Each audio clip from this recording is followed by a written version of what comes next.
तो ठीक है प्यू, हम फिर से कंटिन्यू करते हैं सेकेंड ऑर्डर डेरिवेटिव्स। और उसमें जो हमारा टॉपिक चल रहा था removal of first order derivative, उसी का आज ये क्वेश्चन नंबर 2 है।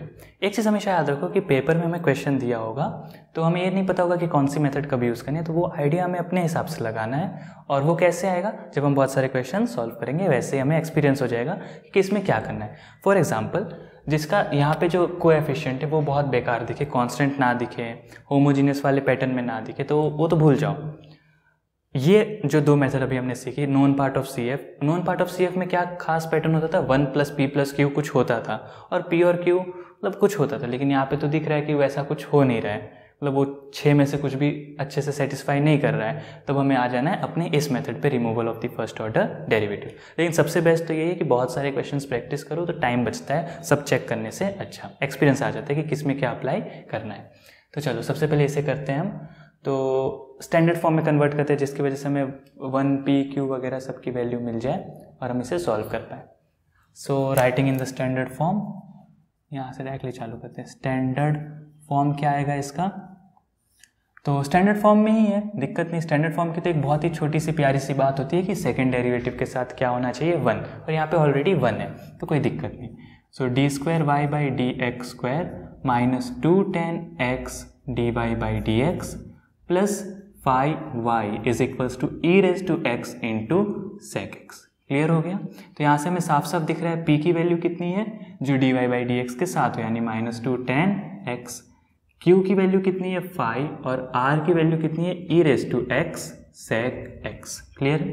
अब हमें यहाँ पे खुद दिख रहा है कि वो 6 में से 1 + p + q, 1 - p + q, कोई मतलब कुछ होगा नहीं। कहाँ से एक नंबर और एक ट्रिग्नोमेट्री एक दूसरे को काट सकते हैं, ऐसा सिंपली लॉजिक है। अगर दोनों जगह ट्रिग्नोमेट्री हो तो कुछ हम कह भी सकते थे, लेकिन अभी तो नहीं। सो नाउ अब हम इसमें चालू करेंगे removal of first order derivative.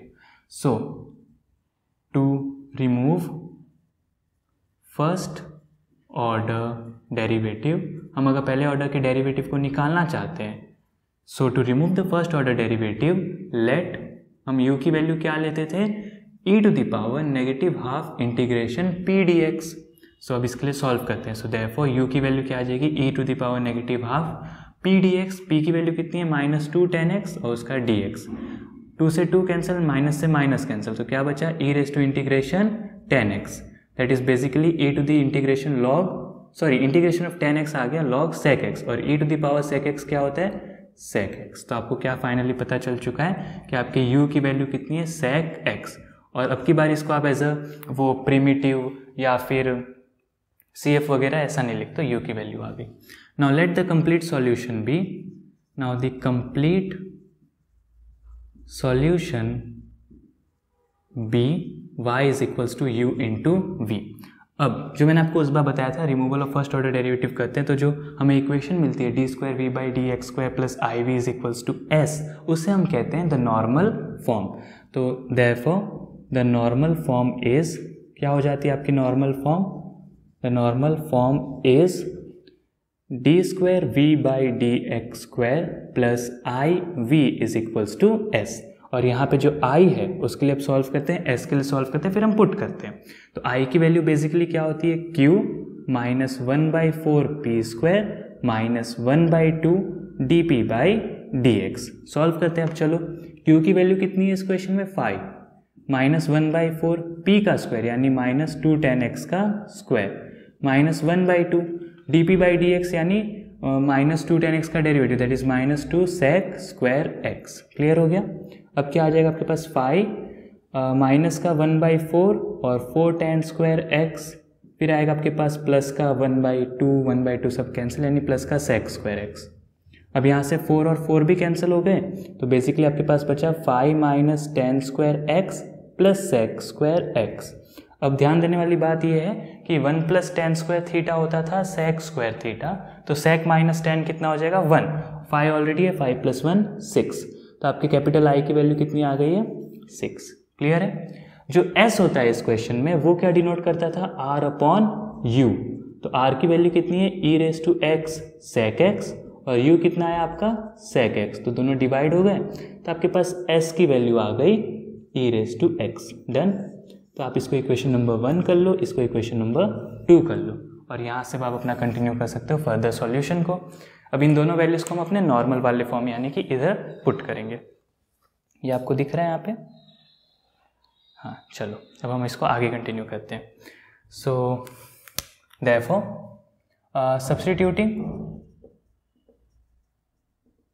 substituting the values from equation 1 and 2 in the equation 1, इसको 2 बना देता हूँ मैं और इसे 3 बना देता हूँ, और इस पूरे इक्वेशन में भी चेंज कर सकते हैं हम इसको नाम दे देते हैं इक्वेशन नंबर 1, इसको दे देते हैं 3 और इसको कर देते हैं 2। सो हमने 2 और 3 में से जो i और s की वैल्यू मिली अब हम उसको पुट करने जा रहे हैं अपने पहले इक्वेशन में।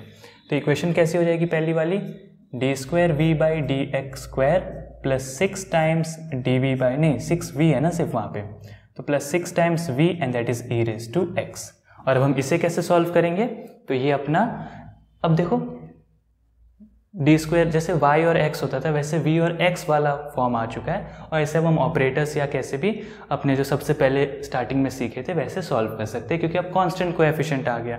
यहाँ पे कभी कभी होमोजीनियस भी आ सकता है, मतलब यहाँ से चीज़ें थोड़ी अच्छी हो जाती है मोस्ट ऑफ द टाइम। तो अब इसे सॉल्व करो। सो अब यहाँ पे हम क्या करेंगे, let d/dx be equals to capital D operator. तो ऑपरेटर मानने की वजह से हमारे पास क्या हो गया, d² plus 6v is equals to e⁻x। अब इसका CFPI मतलब इस, अब आप समझो यहाँ से आपको एक डिफरेंशियल इक्वेशन फिर मिल गई है जिसे आप सॉल्व करना है, और हमें y देखने की आदत है बट यहाँ पे v है। So for complementary function CF आपका काम क्या होता था, d² प्लस 6v को आप 0 रखो, तो f ऑफ d आपके पास क्या आ चुकी है, d² plus 6 and that is the auxiliary equation. एक बार आपको आपकी ऑक्सिलरी इक्वेशन मिल गई, so f of d is equals to 0। So d² plus 6 is equals to 0, इसका मतलब d plus √6i, d minus √6i is equals to 0। So d की value आ गई √6i माइनस का √6i, और मतलब वही कॉम्प्लेक्स आ चुका है तो इसका वही e⁻ax वगैरह करना पड़ेगा। सो यहाँ पे जो इसका CF है वो क्या आ जाएगा, e⁻ax। देखो जिसके रिस्पेक्ट में डेरिवेटिव होता है वही वेरिएबल चलता है, v मतलब तो फाइनल जो आंसर लिखते हैं y इक्वल्स टू, वहाँ पे v इक्वल्स टू आएगा और कुछ नहीं। तो e⁻ax यहाँ पे तो 0 है तो कुछ नहीं होगा, c1 cos bx यानी √6x plus c2 sin √6x। Done, ये आ चुकी है CF की वैल्यू, किसकी, इस क्वेश्चन की नहीं, इस डिफरेंशियल इक्वेशन की। अब इसका PI सॉल्व करते हैं, तो यहाँ से हम फिर जानते हैं कि फॉर PI आपका काम क्या होता है, 1/f ऑफ d डिवीजन में चला जाता है फंक्शन ऑफ x के। सो 1/d² प्लस 6 e⁻x। अब ये कौन सा वाला स्टेट है, 1/f ऑफ d e⁻ax। तो इसमें आप बेसिकली क्या करते थे, f ऑफ a कर देते थे इफ f ऑफ a 0 के बराबर नहीं होता है तो यहाँ पे आप 1 रख के देखो, 1 + 1 यहाँ पे मेंशन भी कर दो कि a की वैल्यू 1 है, तो 1 + 6 7, तो 0 नहीं हो रहा है चलेगा, तो इसका PI कितना आ गया, 1/7 e⁻x। सो फाइनली v कितना हो जाएगा, CF plus PI। General solution नहीं लिख सकते हो, सामने वाले को मिसकंसेप्शन हो जाएगा कि इसकी बात कर रहे हो कि इस छोटे वाले की, तो हम तो छोटे वाले की बात कर रहे हैं, तो इसलिए आपसे फाइनली लिख सकते हो कि फाइनली v कितना हो जाएगा, CF प्लस PI। उन सब क्वेश्चंस में y होता था इसलिए y लिखते थे, अब की बार v है तो v। यहाँ पे अगर t के रिस्पेक्ट में डेरिवेटिव होता तो यहाँ t सब जगह आता, लेकिन अभी x है तो सब जगह x ही आया। सो फाइनली v की वैल्यू क्या हो जाएगी, CF कितना है, c1 cos √6x plus c2 sin √6x, और PI कितना है आपके पास, 1/7 e⁻x। डन, ये आ चुकी है आपके v की वैल्यू। अब इस v की वैल्यू को पकड़ो और u की वैल्यू को लो, और आपका y देखो क्या है basically, u into v। y क्या है आपका, u इंटू v। तो आप अपना जनरल सॉल्यूशन यहाँ से साफ साफ लिख सकते हो। अब आप लिखो अपनी हेडिंग साफ साफ, therefore the general solution / complete solution, जो मर्जी लिख सकते हो। जनरल सॉल्यूशन या फिर कंप्लीट सॉल्यूशन आपको कौन सी इक्वेशन दे रही है, y इक्वल्स टू uv, कि y की वैल्यू है u into v. So finally अब आप लिख सकते हो y इक्वल्स टू u कितना था, sec x, और v आपके पास ये रहा, तो आपको क्या करना होगा, sec x मल्टीप्लाइड बाई ये पूरी चीज़। सो c1 cos √6x plus c2 sin √6x, और इसके साथ ब्रैकेट ओपन कर देते हैं sec का, तो मैं क्या लिख सकता हूँ, 1/7 sec x इंटू ई रेस, मतलब ई रेस टू एक्स पहले लिखना ज़्यादा ठीक रहेगा। So 1/7 e raise to x into sec x, done. ये आ चुकी है आपके y की वैल्यू, और इसे आप जनरल सॉल्यूशन या फिर कंप्लीट सॉल्यूशन कह सकते हो इस पूरे क्वेश्चन का, ठीक है। सो ये एक सेकेंड, दोनों आपस में कोलाइड हो जा रहे हैं, कोई दिक्कत नहीं, इसे ठीक से करते हैं। सो फाइनली आपके ये y की वैल्यू आ चुकी है c1 प्लस c2, डन। तो ध्यान दो, आपको y की वैल्यू क्या आ गई, u इंटू वी, u कितना था sec x, तो sec x मल्टीप्लाइड बाई, मैंने इस चीज़ को साफ साफ एज इट इज़ रखा और उसके साथ मल्टीप्लाई कर दिया, क्योंकि हमें हर बार पता होता है कि क्वेश्चन कैसा आता है, cf प्लस पी जैसा दिखता है।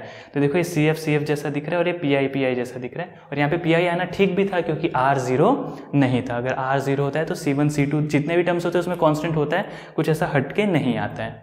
तो ये फाइनली y की वैल्यू आ चुकी है, और बिल्कुल भी लिखना ना भूले, वह c1 and c2 are arbitrary constant. Clear है, आर्बिटरी कांस्टेंट। समझ में आया आपको।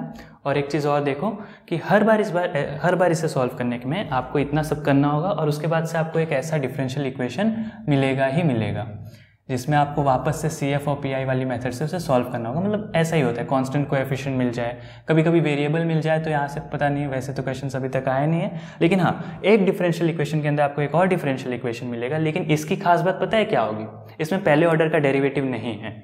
इसमें तो देखो पहले ऑर्डर का है ना, लेकिन इसमें पहले ऑर्डर का डेरिवेटिव नहीं है, इसलिए तो इस टॉपिक का नाम है removal of the first order derivative. यानी आप अपने एक डिफरेंशियल इक्वेशन को एक ऐसे डिफरेंशियल इक्वेशन में कन्वर्ट करते हो जिसमें पहला ऑर्डर का डेरिवेटिव ना हो, और उसे सॉल्व करना थोड़ा ईजी हो जाता है। और एट द एंड आप जनरल सॉल्यूशन कैसे निकालते हो, u इंटू वी। यू कैसे मिला होता है आपको, उस फॉर्मूला से, e to the power integration minus का हाफ p dx। क्लियर है। तो ये था ये क्वेश्चन का पूरा सॉल्यूशन। और इसके बाद से मैं एक और क्वेश्चन करा देता हूँ जिससे आपको ये जो removal of first order derivative है ये टॉपिक क्लियर हो जाए, फिर ये टॉपिक मतलब हो जाएगा। बाद में तो आप क्वेश्चंस जो मैं आपको दूंगा वही प्रैक्टिस करना, जो डाउट आया जो हुआ वो तो हम साथ में देख लेंगे, और मेरी सॉल्यूशन बुक्स तो आपके पास होंगी। और इसके बाद से जो अगला टॉपिक है उसका नाम क्या था, चेंज ऑफ इंडिपेंडेंट वेरिएबल ऐसा कुछ है। तो इसके बाद वाली वीडियो में हम इसी टॉपिक का एक क्वेश्चन करेंगे, और उसके बाद वाले उसके बाद वाले वीडियो में हम उस टॉपिक को समझ लेंगे।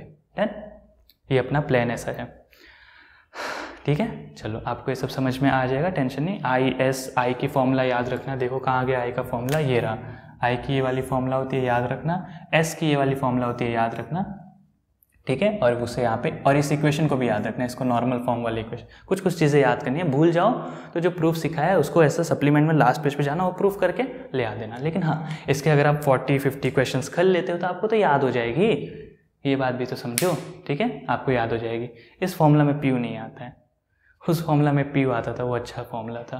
याद है आपको, d²v/dx² plus p plus 2/u du/dx dv/dx। उसमें हम बेसिकली उसमें पार्ट ऑफ CF नोन होता था, या तो हमें खुद दे देते थे कि u ये है तो कंप्लीट सॉल्यूशन फाइंड करो, ठीक है।